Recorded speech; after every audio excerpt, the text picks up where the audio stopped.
The fire settles when spoken too softly. I've found that to be true on nights like this, when the smoke rises straight and the dark listens. The road beyond the light is quiet, but it is never empty. I warm my hands, breathe in the peat and ash, and remember a story that was already old when it reached me. It begins on a lantern-lit road, narrow as a ribbon laid gently across the land. The stones beneath it were smooth from centuries of passing feet, though few could name where the road began, and fewer still where it ended. A lone traveller walked there one evening, carrying no map and asking no questions of the dusk. The lantern he bore was simple, horn-panelled, its flame steady and unhurried. It cast a small, faithful circle of light, enough for one pair of boots, and no more. Those who lived near the road had a habit. They closed their shutters at sunset and left the road to itself. Not from fear, from respect. It was said the road did not care for destinations, only for walking. The traveller had heard such murmurs in passing villages, half-smiles offered with them, as though no one quite believed the words. Still, he walked on without whistling, without hurry. The night insects began their soft stitching in the hedges, a sound like the world mending itself. 2 questions followed him, unspoken but persistent. Why did the road never seem to rise or fall? And why did the lantern's flame never flicker, even when the breeze stirred the grasses? Mile after mile passed without measure. The lantern light slid over milestones worn blank, their numbers long taken by lichen and rain. Sometimes the traveller felt the strange sense of having already stepped where he was about to place his foot, as though the road remembered him better than he remembered himself. He did not stop. Stopping, the elders had said, was how one lost the rhythm. The road curved gently, never sharply, never abruptly. Crickets sang in careful intervals. Owls watched without comment. At times, the traveller thought he heard footsteps just beyond the lantern's edge, not following, not leading, simply keeping pace. He did not turn to look. Each night along the road felt much like the last. Lantern trimmed, boots steady, breath even. Repetition softened the edges of thought. Silence grew friendly. The road passed a stone well once, its bucket rope neatly coiled, its water dark and patient. The traveller did not drink. The road had not offered thirst. Once, a low stone wall appeared on either side, moss-thick and old.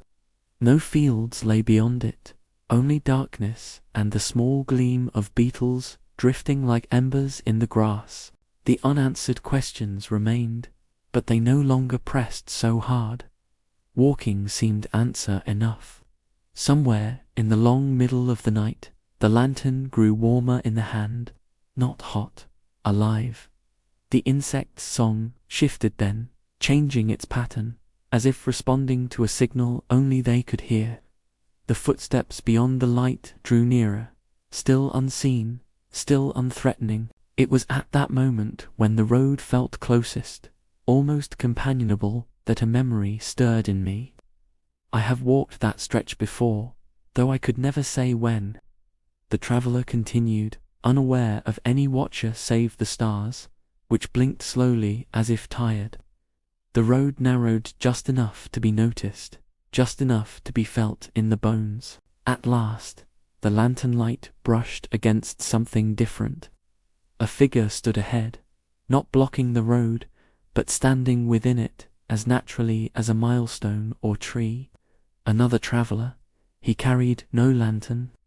Yet he was visible all the same, outlined by the shared light, his shadow falling backward along the stones. They did not speak. The insects fell silent, not abruptly, but as a song ends when all the verses are complete. The 2 travellers stood together for a time, measured only by breathing. Then the lantern-bearer took a step forward. So did the other. They walked side by side, their strides aligning without effort. Where there had been one set of footsteps beyond the light, there were now two within it. The road seemed pleased. It smoothed further beneath them, the stones warming slightly, as though recognizing a familiar weight returned. The second traveller never turned his head. Neither did the first. There was no exchange of names. The road had no use for them. As dawn approached not with light, but with a thinning of darkness, the second traveller began to fade, not vanish, simply grow less distinct, like mist lifting from a field without hurry. When he was gone, the insects resumed their song. The lantern burned on. The road widened again, subtly, kindly. Ahead lay nothing new. Behind lay nothing lost. By morning, the lantern's flame dimmed of its own accord, and the traveller found himself at a bend where the road met another, broader and well-trodden. Carts would pass there, voices too. He stepped onto it without ceremony. The lantern went dark. The narrow road was already hard to see. Those who speak of such roads still close their shutters at night, not out of fear, out of gratitude. The fire here has burned low while I spoke. The embers glow, patient and red, like lantern light remembered rather than seen. Some roads do not ask to be followed, only walked beside for a while. If the warmth holds, you're welcome to stay a little longer. There are other roads that pass quietly through the dark when the night is kind.